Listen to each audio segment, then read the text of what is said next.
แบนด์วิดต์ไม่กว้างแต่ว่าเน้นตรงกลางเอาเข้มข้นตรงกลางนะฟังสมูทเหมือนฟังลำโพงเล็ก2ทางเสียงกลางดีๆวันนี้ผมจะมาแนะนำหูฟังอินเอียร์ราคา 6-700 บาทตัวนี้นะครับ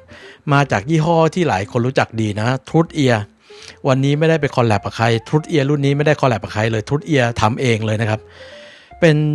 หูฟังยี่ห้อ Truth Ear Audio นะครับรุ่นเกตเห็นงี้ไม่ใช่กาโตะนะตัว E นะตัว E นะ GATE รุ่นเกตที่แปลว่าประตูทางเข้าหรืออะไรเงี้ยผมมองก็ตั้งชื่อรุ่นได้น่าสนใจมากเกตเนี่ยจะตีความเป็นว่าเป็นประตูทางเข้าสู่โลกของหูฟังไฮไฟที่เป็นอินเอียร์นะอันนี้ก็เหมาะสำหรับคนที่อยากจะลองขยับจากหูฟังแถมนะขยับจากหูฟังที่เป็นแบบราคาถูกๆนะครับ 300-400 บาทลองขยับขึ้นมาแต่ยังอาจจะยังไม่อยากขยับไปเล่นหลักพันลองมาขึ้นหลัก 6-700 ดูตัวนี้มีคู่แข่งในระดับราคาเดียวกันพอสมควรถังซื่อว่านรุ่นแรกใช่อยู่ในเลนนี้ 6-700 บาท TRN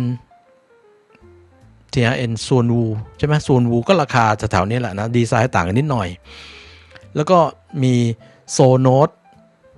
Zero 2เนี่ยก็งบอยู่แถวๆนี้ 700-800 บาทก็อยู่ในเลนใกล้ๆกันหรือแม้กระทั่งอีกตัวหนึ่งคือ K-File Cleanเนี่ยอยู่ที่พันนิดๆก็เป็นหูฟัง Dynamic Driver เดี่ยวเหมือนกันก็วันนี้ตัวนี้ถูกท่านผู้ชมไม่ทราบว่าท่านไหนจำไม่ได้ละป้ายยาผมว่าอยากให้พี่เห็นไหมอยากให้พี่ลองหูฟังเนี่ยรุ่นเนี้ยจริงๆเขารีเควสต์มานานมากแล้วแต่หนึ่งผมเห็นว่ามัน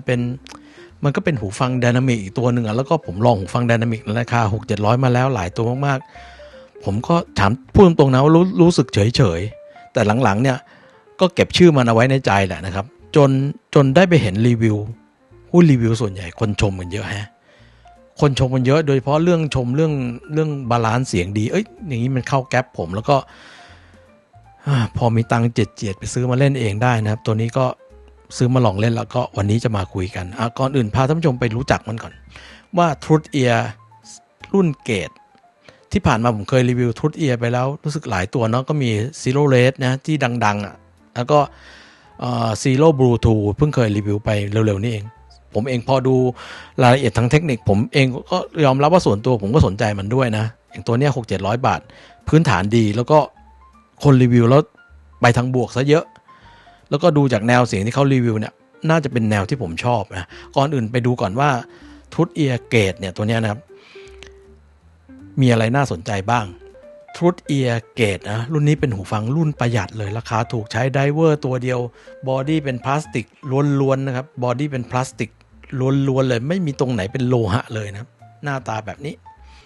Truth Ear Gate In-Ear Monitor ในเว็บไซต์ยังเป็นทางการของ Truth Ear ขายอยู่เท่านี้ $21.99 US ดอลลาร์ไม่มีออปชันเลยนะมีแค่สีดำกับสีขาวนะให้ดูราคาคูณเป็นเงินไทยก็700 กว่าบาท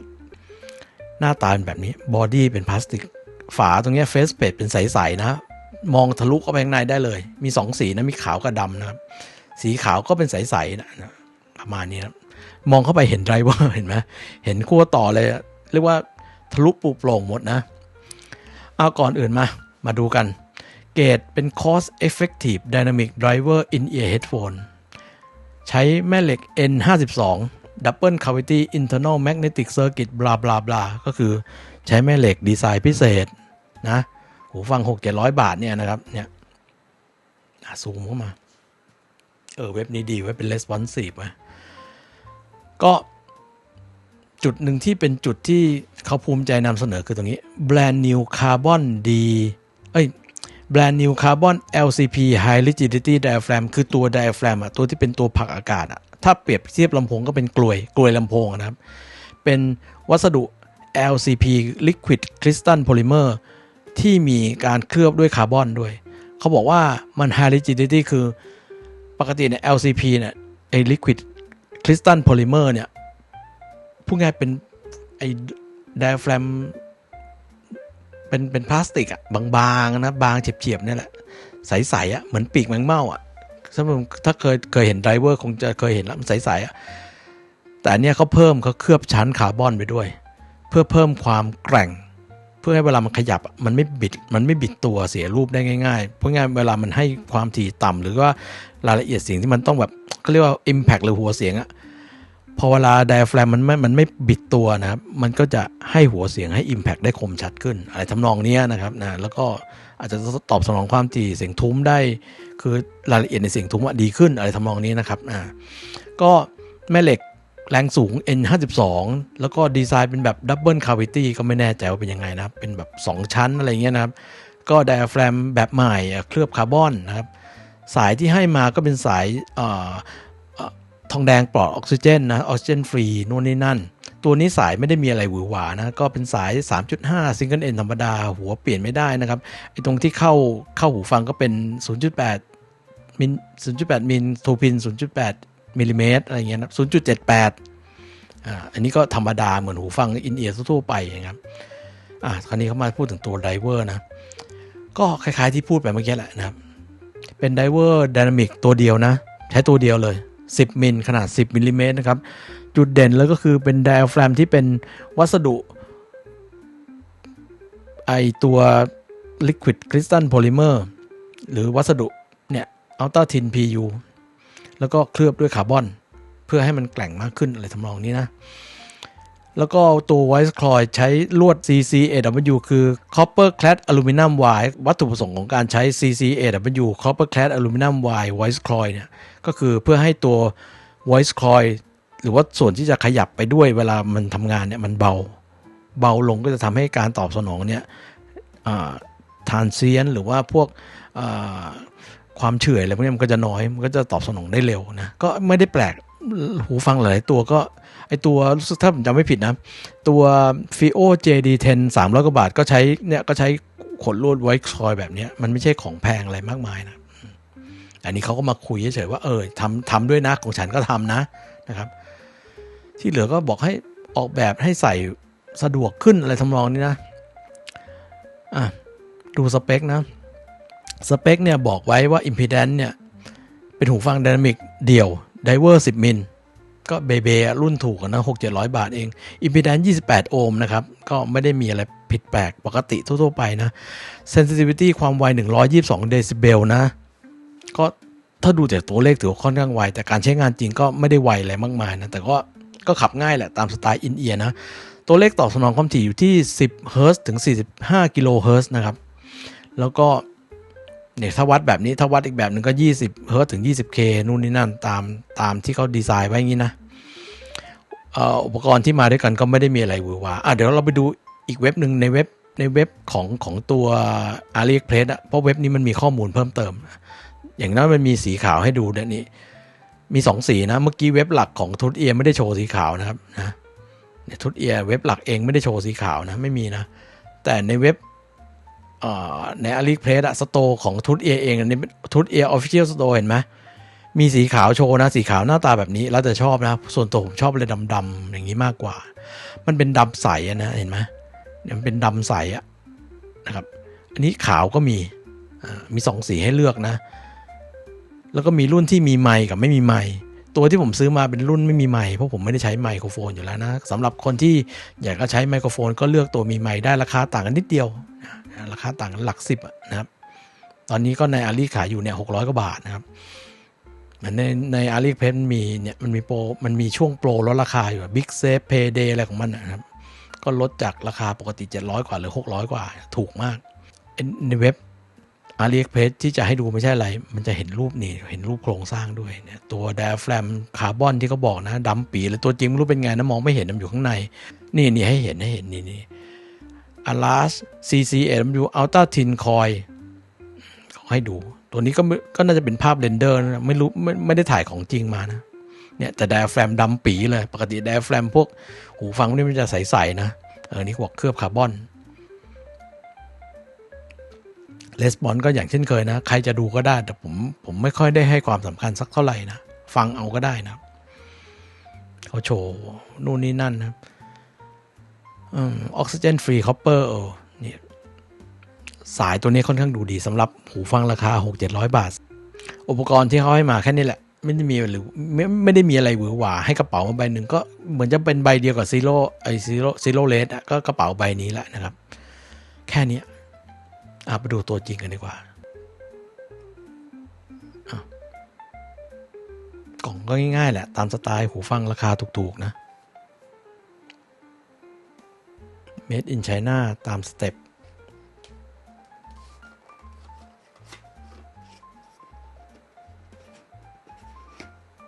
ตอนมาเนี่ยมันก็แพ็คมาอย่างนี้แหละสวยๆนะครับอันนี้เขียนว่าอะไรไม่รู้จำไม่ได้เดี๋ยวนะเห็นไหมเขียนว่าอะไรเอียทิปภาษาจีนแล้วก็มีภาษาอังกฤษเอียทิปจุกซิลิโคนนั่นแหละนะครับจุกซิลิโคนแล้วจะให้มา 3-4 ไซส์มั้งนะไซส์หนึ่งใส่อยู่นะแล้วก็เนี่ยไม่ต้องมีอะไรไม่ต้องมีพิธีรีตองอะไรมากมีจุกมาให้3ไซส์นะครับไซส์หนึ่งใส่อยู่ก็มีเล็กกลางใหญ่จุกก็มีให้มาให้แบบเดียวนะอันนี้ผมยังไม่ได้ลองเปลี่ยนพวกจุกแต่งจุกอะไรนะจุกของมันเดิมๆก็โอเคอยู่แล้วนะนี่ผมโน้ตเห็นไหมหลังๆต้องโน้ตด้วยนะเลือกจุกปากแคบเดี๋ยวนะมันมีจุกปากแคบปากกว้างด้วยวะมีจุกให้เดี๋ยวนะหลังๆต้องเขียนจดไว้อย่างนี้นะเพราะว่าลืมนี่อันนี้จะได้ให้ข้อมูลกันไว้มันให้จุกมา2แบบหนึ่งเนี่ยมีแค่3ไซส์นะเมื่อกี้ไม่รู้อันไหนปากกว้างปากแคบหลังๆเนี่ยไม่จดช็อตโน้ตวันนี้ลืมพอเล่นไปลืมอันนี้ไม่รู้ปากกว้างปากแคบอันนี้ผมเขียนว่าเลือกจุกยาวปากแคบเพราะสมดุลมิติดีกว่าจุกสั้นปากกว้างลายมือตัวเองก็จำไม่ได้นี่จุกมันให้มา2แบบนี่คือจุกสั้นปากกว้างเห็นไหมจุกมันเตี้ยๆนะครับเนี่ยจุกมันเตี้ยๆเนี่ยอันนี้ผมเรียกว่าจุกสั้นปากกว้างอันนี้คือจุกยาวปากแคบไอ้จุกสั้นปากกว้างเนี่ยมันให้มาหลายไซส์เลย4ไซส์นะครับเนี่ยนี่คือจุกสั้นปากกว้างผมเรียกเองนะตามสรีระของมันนะให้มา4ไซส์อันนี้คือจุกยาวปากแคบเห็นไหมจุกสั้นปากกว้างจุกยาวปากแคบตอนผมลองเลือกครั้งแรกผมช็อตไว้ว่าเลือกจุกยาวปากแคบเพราะสมดุลเสียงมิติดีกว่าจุกสั้นปากกว้างเข้าใจตรงกันนะส่วนท่านผู้ชมเลือกแล้วชอบแบบไหนก็แล้วแต่ท่านผู้ชมไปเลือกเอาแล้วกันแต่ผมส่วนตัวผมเลือกแบบนี้นะครับก็เลยมาบอกกันเก็บก่อนแล้วก็ที่เหลือก็นี่เป็นพวกเอกสารอะไรไม่มีอะไรมากมายนะพวกเอกสารโน่นนี่นั่นนะมีไหมวะบอกไม่มีอะไรเดี๋ยวหยิบออกมาแล้วมีเฉยนี่ไงลืมมีกระเป๋าก็แบบเดียวกับซีโร่เลสนั่นแหละนะครับเนี่ยแบบเดียวกับในซีโร่เลสเลยเนี่ยกระเป๋าแบบเนี้ยกระเป๋าง่ายๆนะกระเป๋าเหมือนซีโร่เลสนั่นแหละใส่ก่อนใส่จุกก่อนนะครับนี่คืออุปกรณ์ที่ให้มาสำหรับหูฟังราคา 6-700 บาทก็ถือว่าโออยู่เนี่ยท่านผู้ชมดู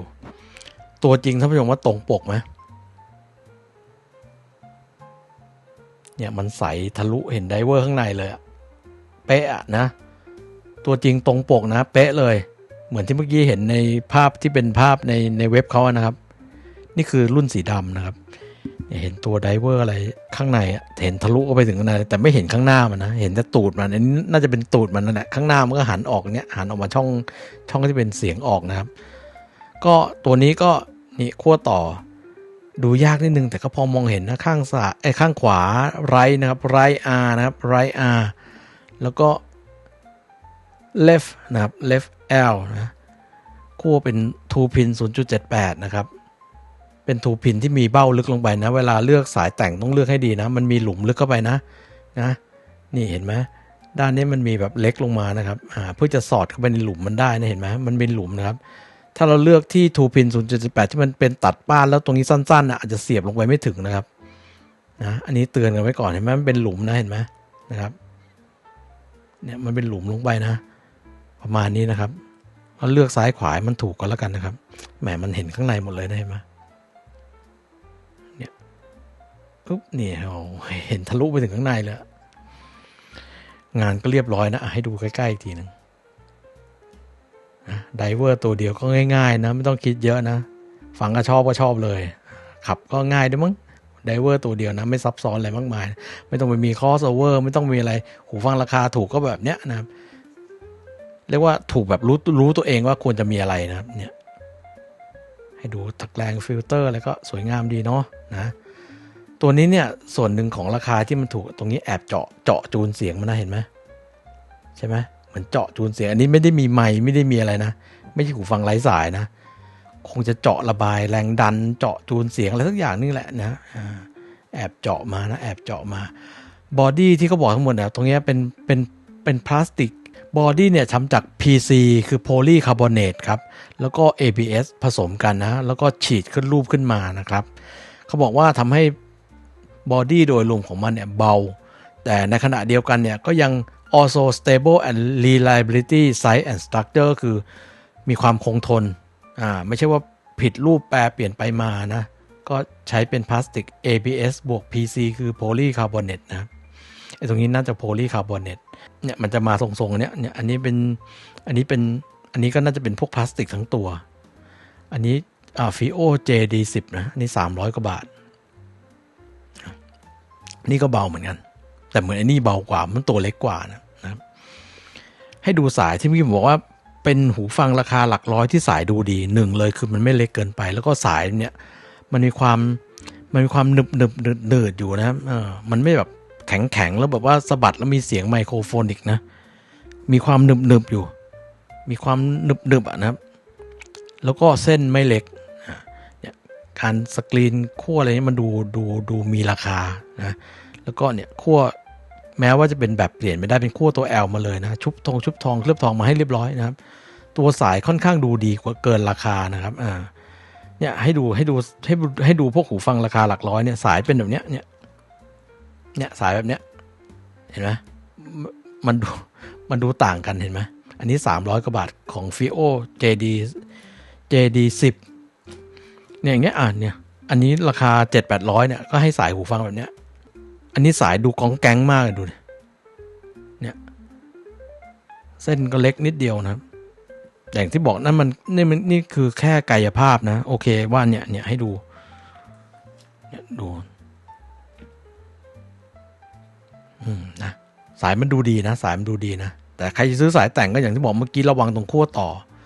มัน 0.78 ทูพินก็จริงแต่มันมีหลุมลงไปด้วยนะก็ดูพวกขั้วต่อที่มันไม่แบบตัดบ้านเฉยๆนะบางทีมันใหญ่กลมใส่เสียบลงขาลงไปไม่ถึงนะหรืออาจจะแบบเสียบลงไปแล้วมันไม่ลึกพอก็จะมีปัญหาได้นะครับนะเดี๋ยวไปคุยเรื่องเสียงกันก่อนอื่นเลยสิ่งที่ผมชอบมากๆสำหรับตัวทูธเอียร์เกตตัวนี้นะจุดแรกเลยคือความกระทัดรัดครับเห็นอย่างเงี้ยตัวมันค่อนข้างเล็กนะเบาสายหูฟังดูดีคุยไปแล้วนะเนื้องานดูไม่ก้องแก๊งนะครับแม้ว่าจะเป็นพลาสติกล้วนๆเลยก็ตามนะครับความไวปานกลางนะค่อนไปทางต่ำไม่สูงมากแต่ก็ไม่ได้ว่าขับยากอะไรพูดง่ายว่าพวกเครื่องเล่นพกพาทั่วๆไปอย่างเงี้ยนะครับขับได้สบายๆดองเกิลขับได้สบายๆแต่ไม่แนะนำให้ใช้กับหางหนูที่แรงน้อยๆนะครับหรือว่าเสียงแปลนเพราะตัวเนี้ยเสียงกลางเสียงแหลมค่อนข้างเสียงกลางค่อนข้างฟ้องนะครับเพราะฉะนั้นถ้าคุณใช้หางหนูที่เสียงแปลนนะครับเสียงแบบชงชางเจี้ยวจ้าวหรือว่าแรงน้อยๆเนี่ยมันจะออกมาได้ผลลัพธ์ที่ไม่ดีอย่าคิดว่าใช้หูฟัง600ใช้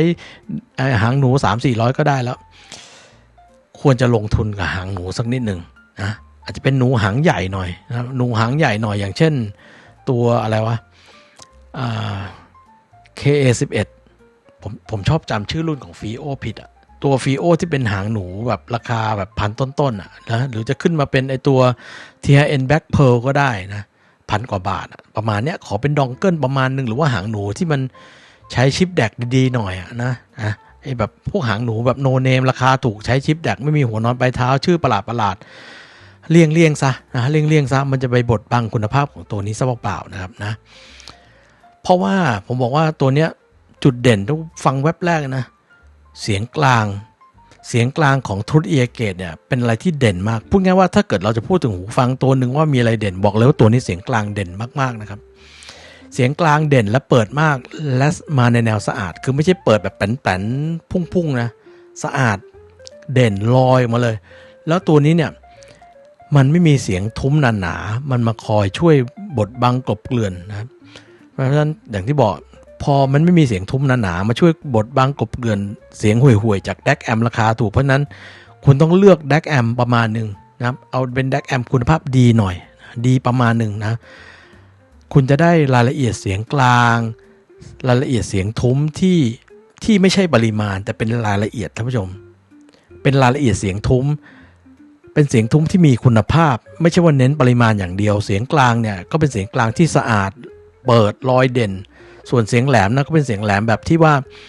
มีแต่ว่ามันอาจจะไม่ได้กังวานพลิ้วไปได้สุดทางนะแต่ว่ามีแล้วก็ไม่ได้เป็นแจ๋นหรืออะไรมากมายแล้วก็ไม่ได้ทึบคือสมดุลtonal balance ค่อนข้างดีนะครับก่อนอื่นเลยสำหรับคนที่ชอบหูฟังที่ทุ้มไม่เยอะไม่หนุนไม่เห่อขึ้นมาเนี่ยคุณจะชอบคำนี้คุณจะชอบTruth Ear Gateผมช็อตนะด้วยว่ามันเป็นเบสที่พอดีคำนะครับที่น่าสนใจก็คือพอเบสมันพอดีคำเนี่ยหลายคนอาจจะคิดว่าเบสมันจะบางหรือเปล่าไม่บา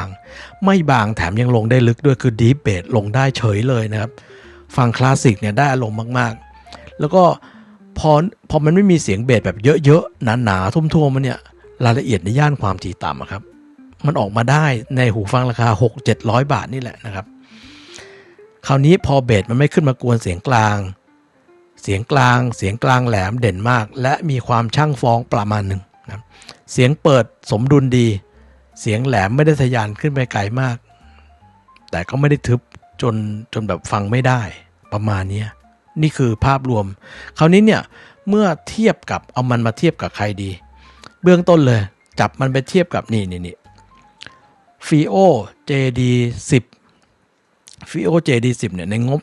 200 กว่าบาทปัจจุบันโฮลิไซขายอยู่200 กว่าบาทเองนะผมบอกเลยว่า200 กว่าบาทเนี่ยหาตัวชนมันยากเหลือเกินนะสำหรับตัว FiiO JD10 นะนี่อันนี้ตัวขาวๆเงาเนี่ยคือ FiiO JD10 นี่คือ Truth Ear Gate แต่เมื่อ FiiO JD10 เทพในงบ200มาเจอ Truth Ear Gate นะครับ JD10 มีดีกว่าอยู่อย่างเดียวคือไวกว่าความไวสูงกว่าไอเนี้ยใช้วอลลุ่ม95 JD10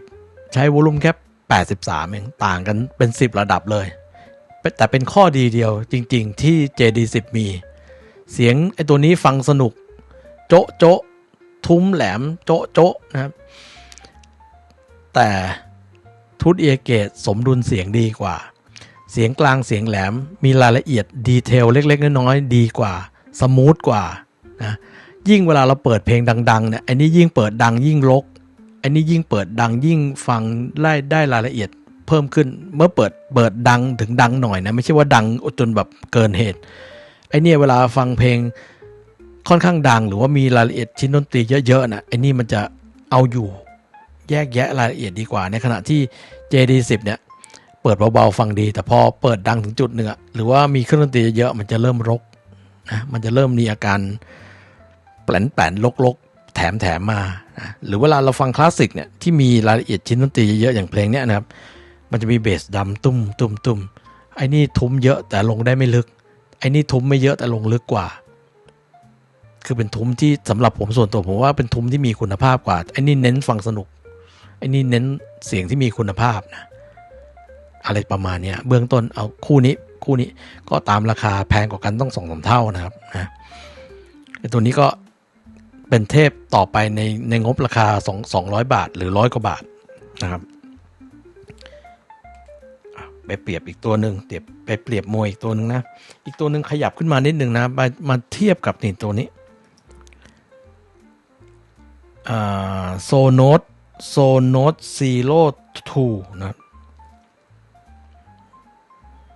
ชื่อมันคล้ายๆกันซีโร่อย่าไปจำผิดนะนี่ Sonos Zero 2เคยรีวิวไปแล้วเช่นกันนะครับตัวนี้เนี่ยราคาขายในตลาดเนี่ยอยู่ที่เกือบ1,000 บาท อยู่ที่800 900อยู่แถวเนี้ยเกือบพันก็แพงกว่านี้นิดเดียวนะครับถือว่ายังอยู่ในเลนเดียวกันอยู่ก็ใช้ไดเวอร์เดี่ยวเหมือนกันนะครับเป็นไดเวอร์เมื่อกี้ FIO JD10 เนี่ยใช้ไดเวอร์โพลิเมอร์คอมโพสิตไดอะแฟรม10มิลลิเมตรนะไดเวอร์ขนาดเท่ากันเลย7 Hz Zero Two ตัวเนี้ยก็ใช้ Dynamic Driver 1 ตัวเป็นไดอะแฟรมแบบ PU บวก Metal Composite Diaphragm ขนาด10มิลลิเมตรเหมือนกัน Driver Dynamic ตัวเท่ากันเลย10มิลนะแต่ว่าต่างกันในรายละเอียดต่างกันตรงวัสดุที่ใช้ทำ Diaphragm นะครับ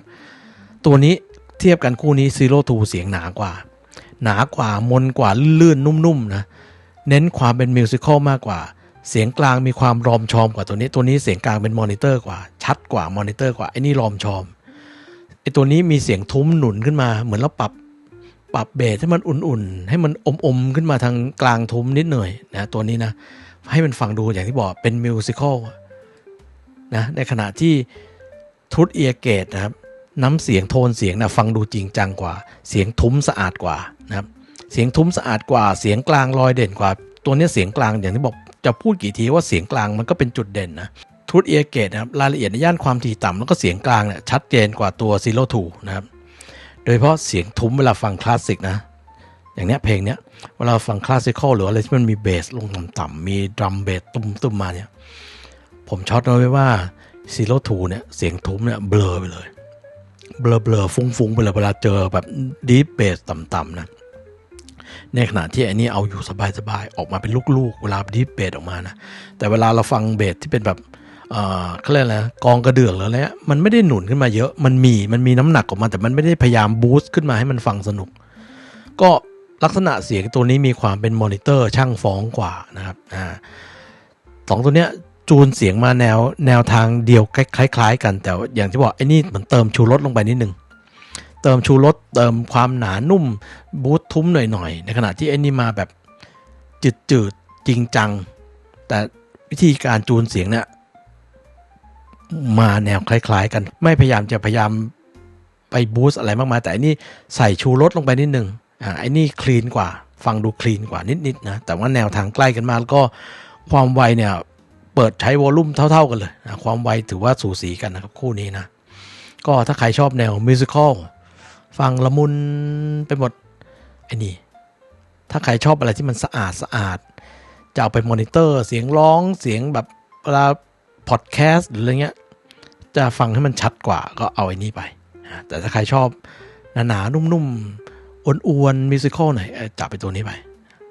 แนวเสียงไม่ได้ต่างกันเยอะมาก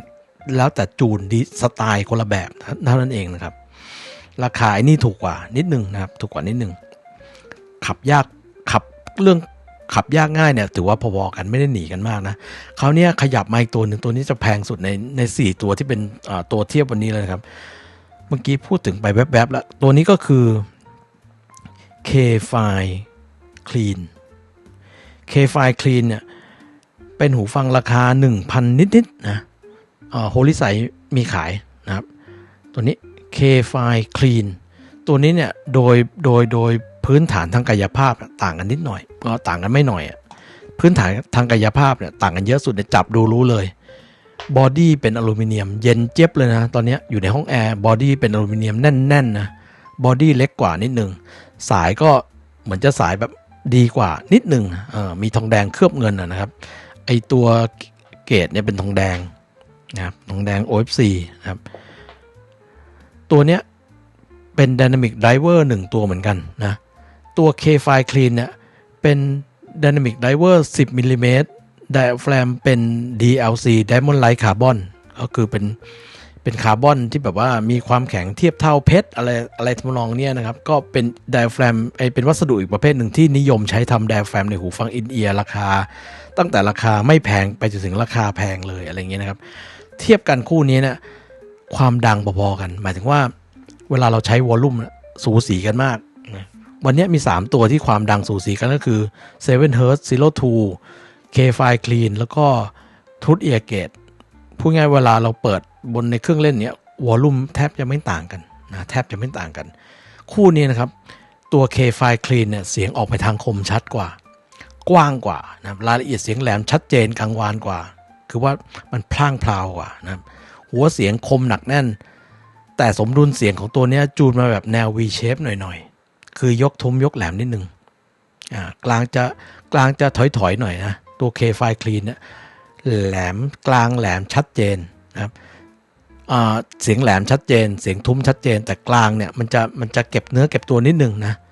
พยายามจูนให้มันแบบเป็นแนว audiophile musical อะไรเงี้ยในขณะที่นี่มันออกเป็นมอนิเตอร์เลยเสียงกลางมันลอยออกมาเลยนะแนวเสียงไอ้นี่ฟังสนุกกว่า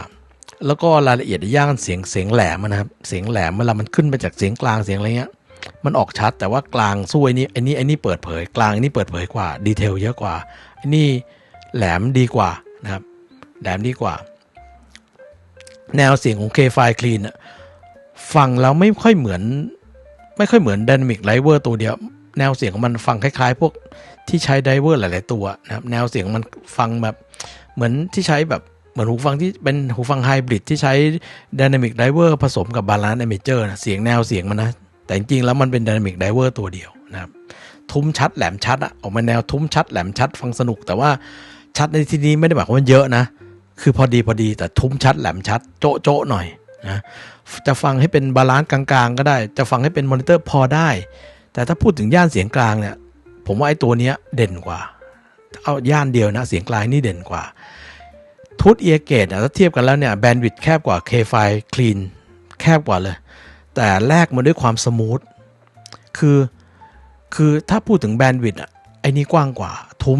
ลงลึกแหลมขึ้นไปไกลไอ้นี่ทุ้มลงลึกแต่แหลมไปไม่ไกลกลางเด่นถ้าเทียบกันนะผมบอกว่า